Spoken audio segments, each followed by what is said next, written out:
فوجی عدالتوں پہ ہمارا کیا موقف کیا ہے؟ فوجی عدالتوں پہ موقف یہ ہے بڑا سمپل، بڑا سادہ، کہ آئین کی ترمیم کے بغیر لگ ہی نہیں سکتی۔ آئین میں پہلے ترمیم کریں، جس طرح 2015 میں کی گئی تھی، جنوری 2015، 16 دسمبر 2014 کو سانحہ پشاور اے پی ایس پشاور ہوا تھا، تو فوجی عدالتوں کی ڈیمانڈ ہوئی تھی، میاں نواز شریف کی حکومت تھی، آئین میں ایک ترمیم لانی پڑی 2 سال کی مدت کے لیے کہ تاکہ فوجی عدالتیں لگ سکیں، کیونکہ اس سے ظاہر ہوا کہ اس ترمیم کے بغیر وہ رستہ نہیں ملتا تھا۔ آئین نے جو 2 سال کے لیے رستہ دیا، پھر 2 سال کے لیے مزید دے دیا، پر وہ 4 سال جو فوجی عدالتیں رہیں، ان کو یہ ہوا کہ ان میں جب پشاور ہائی کورٹ میں مقدمات پیش ہوئے تو ایک ہی دستخط سے چیف جسٹس اکرم سیٹھ صاحب نے 153، یہ رپورٹڈ کیس ہے، 153 سزا یافتہ مجرموں کو، فوجی عدالتوں سے سزا یافتہ کو ایک دستخط کے تحت فارغ کر دیا، بری کر دیا، اور ان کے 2 کیس ریمانڈ ہوئے اور ان کی سزائیں کالعدم ہو گئیں۔ کیوں؟ کیونکہ 153 کے 153 جو مجرم کہلائے تھے، ان کے سب کے اقبالی بیان تھے۔ مجرم کیوں ٹھہرائے گئے؟ اقبالی بیان پر، اور اقبالی بیان ایک ہی مضمون تھا، اس میں حرف بہ حرف، لائن بہ لائن، میں یہ اقبال کرتا ہوں، اور وہ سارا اس بنیاد پہ ان کو سزائیں ہو گئی تھیں، اور اسی بنیاد پر چیف جسٹس اکرم سیٹھ صاحب نے وہ ساری توبائیں بیک جنبش قلم ختم کر دی۔ اچھا، اب اس میں جو ہمارا موقف ہے وہ یہ ہے کہ آپ آئین میں ترمیم کر سکتے ہیں تو کریں، اور اس کے بعد فوجی عدالتیں لگائیں، جیسا 2015 میں ہوا۔ اس کے بغیر فوجی عدالتیں سویلینز کو ٹرائی نہیں کر سکتی۔ اب دلچسپ بات یہ ہے کہ جو 2015 میں ان فوجی عدالتوں کے بارے میں سپریم کورٹ میں معاملہ گیا،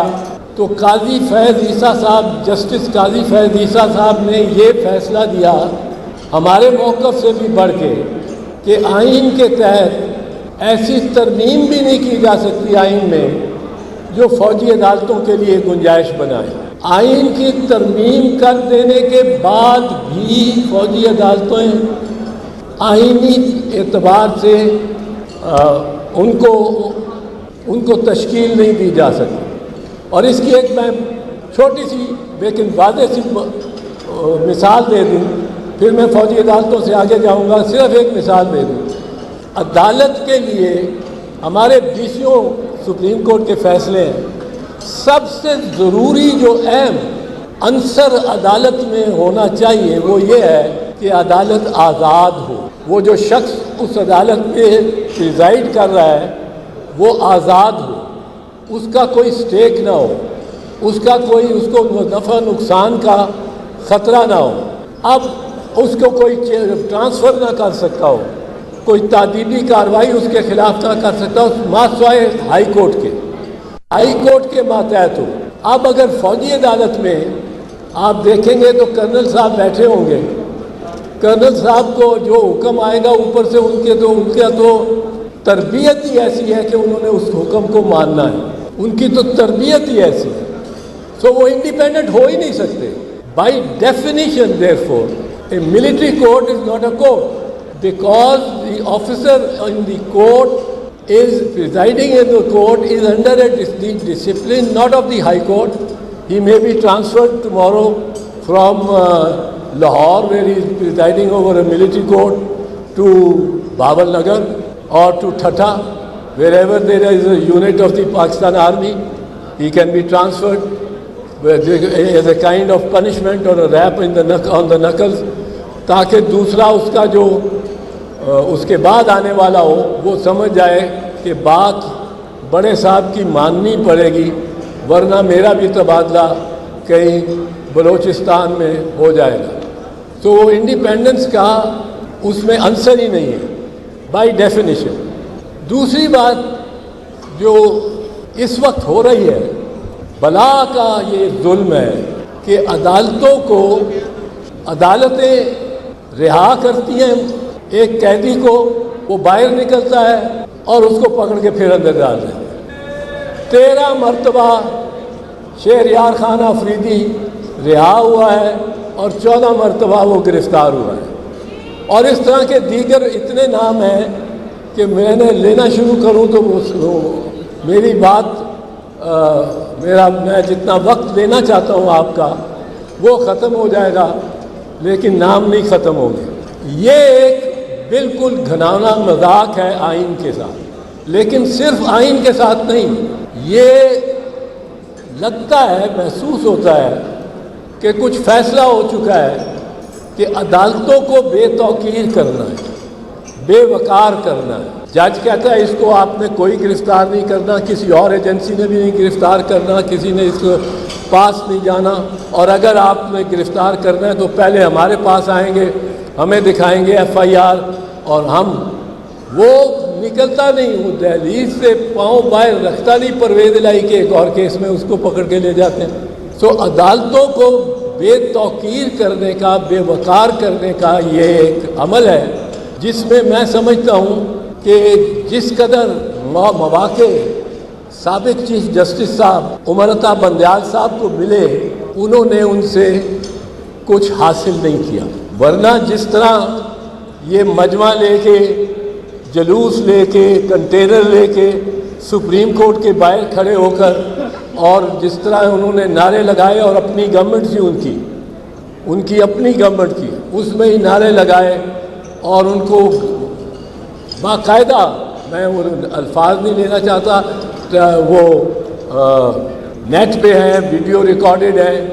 گالیاں آپ سمجھ لیں بالکل دی، لیکن سپریم کورٹ نے خبر نہیں کیوں اتنی درگزر سے کام لیا کہ وہ اتنے پر اعتماد ہو گئے کہ انہوں نے، سپریم کورٹ نے حکم دیا کہ 14 مئی کو الیکشن کراؤ، لیکن وہ کہتے ہیں جی ہم نے نہیں کرانے، 14 مئی کو نہیں۔ 14 مئی کیا ہے؟ ایک یہ لائن چل گئی کہ جب ہم اس عدالت کو ہی نہیں مانتے تو اس کے فیصلے کو کیسے مانیں؟ اب اس طرح تو کام نہیں چلتے، اس طرح تو آئین نہیں چلتا۔ پاکستان کی سرزمین کو سرزمین بے آئین بنا دیا گیا ہے۔ It is a country without a constitution. جس طرح اس کو فلاؤٹ کیا جا رہا ہے، اس کا کھلواڑ بنایا جا رہا ہے آئین کا، اور ستم ظریفی یہ ہے اوریہ صاحب کہ یہ 50ویں سالگرہ ہے، آئین کی 50ویں سالگرہ سے ہم گزرے ہیں۔ 1973 کے 2023 میں 50ویں سالگرہ تھی، 11 اگست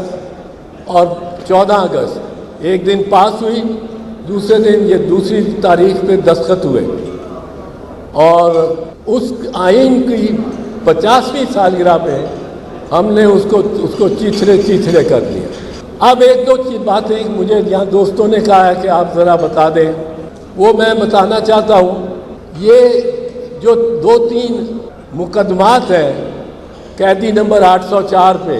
وہ ان کی حیثیت کیا ہے؟ پہلا لیجئے سائفر، بڑا چرچا ہے سائفر کا، سائفر راز، سرکاری حکومتی ریاستی راز وہ افشا کر دیے،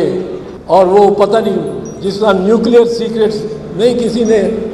دے دیے ہوں، راز افشا کر دیے۔ اب اس کو لے سائفر کو، سائفر ایک مراسلہ ہوتا ہے جو زیادہ تر فارن آفس اور جو وزارت خارجہ ہے اس کا طریقہ ہے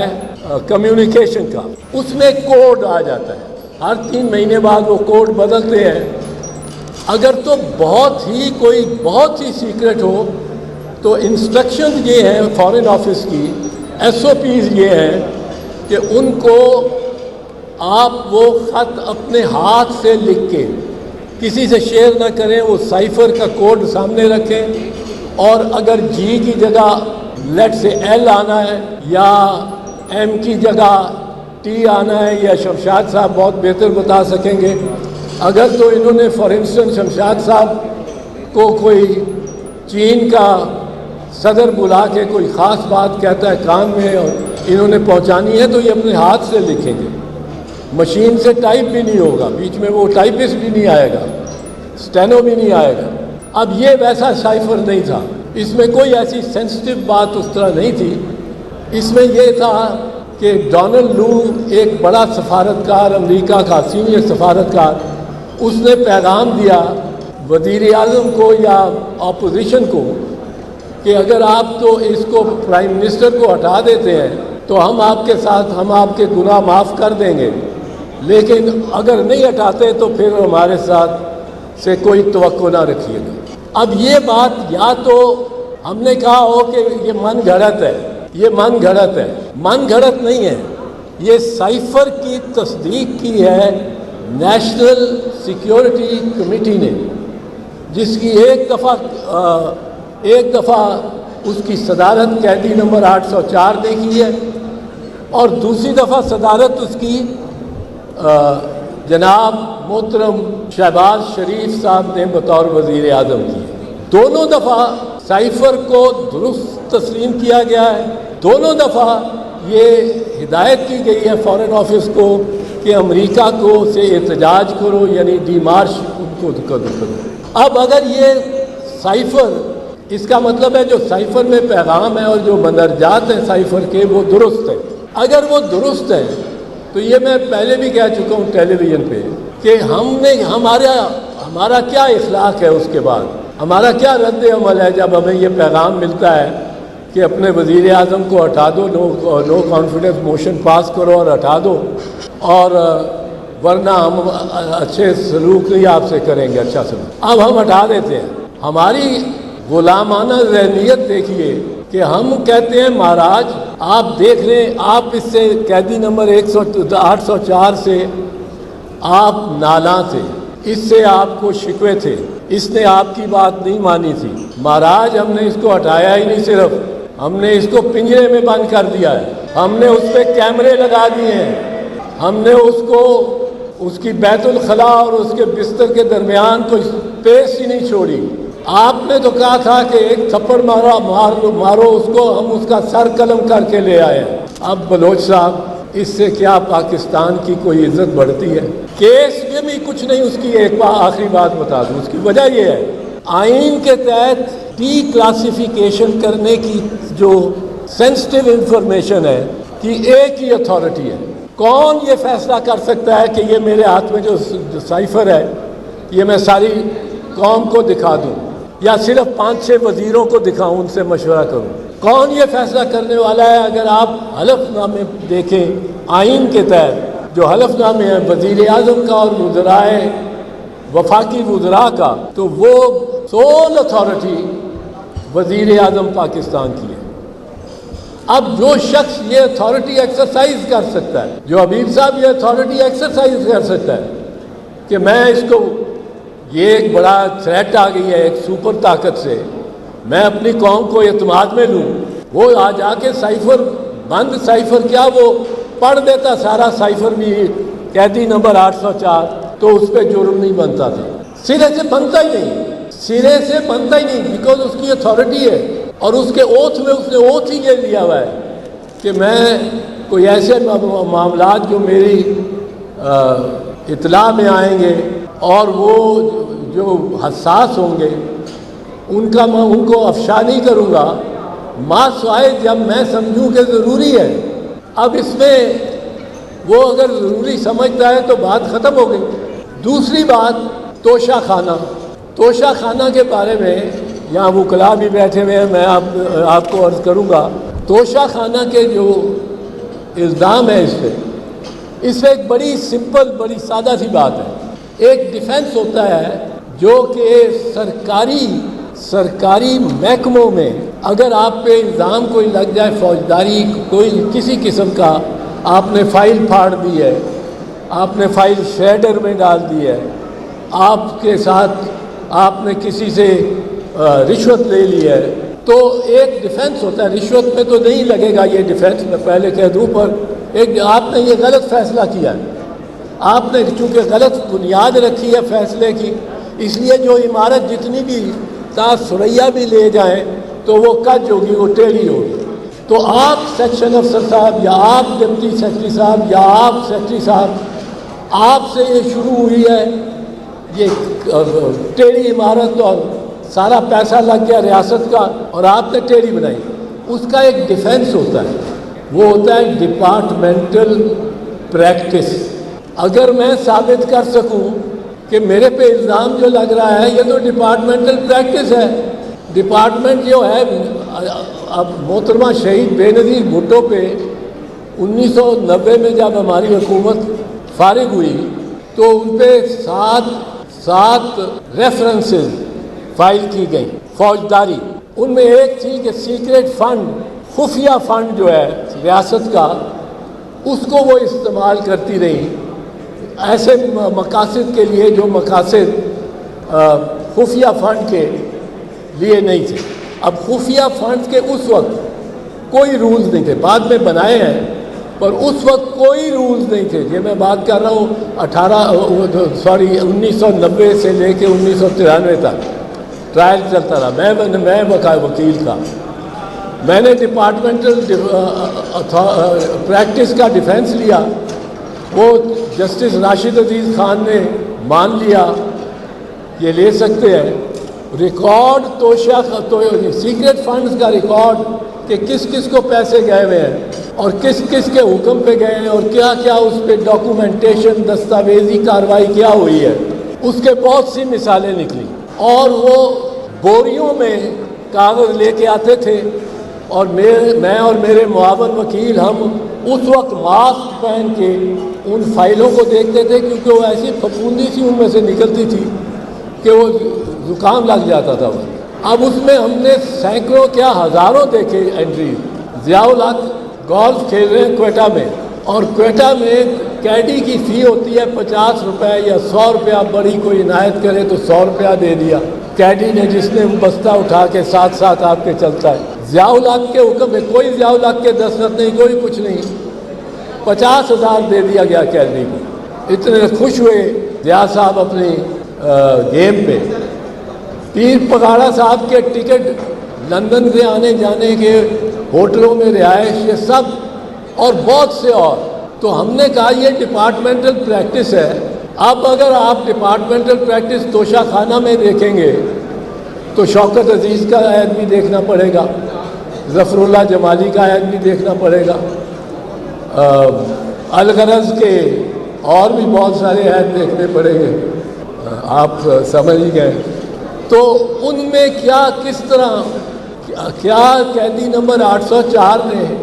کوئی ڈپارٹمنٹل پریکٹس سے کوئی انحراف کیا ہے کہ یہ ڈپارٹمنٹل پریکٹس ہی ہوئی ہے کہ آپ توشہ خانہ سے گزرتے ہوئے آپ نے کہا ہے کہ یہ گھڑی لے لو،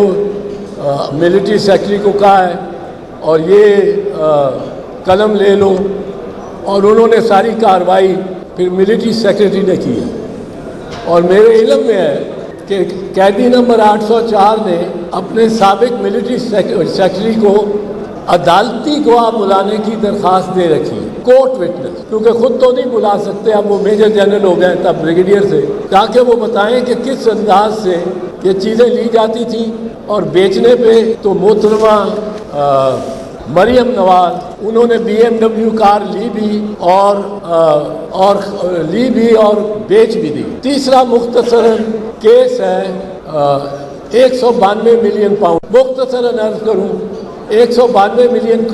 pound as a suspicious transaction. UK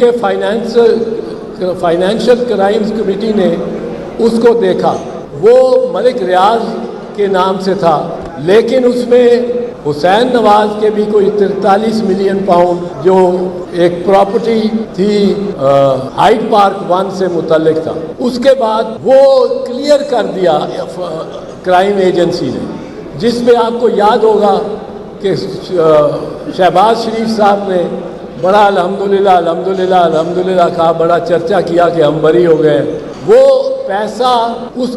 کے پاس ہی جانا تھا جس کے نام پہ تھا جب سسپیشس ٹرانزیکشن ڈکلیئر کیا گیا، اور وہ ملک ریاض تھا، اس کے اپنے اکاؤنٹ میں سپریم کورٹ کے پاس جو ایک ایسکرو اکاؤنٹ میں وہ چلا گیا۔ اب اس کے بعد اور لمبی کہانی کوئی نہیں ہے۔ تو میں یہ عرض کرنا چاہ رہا ہوں آخر میں کہ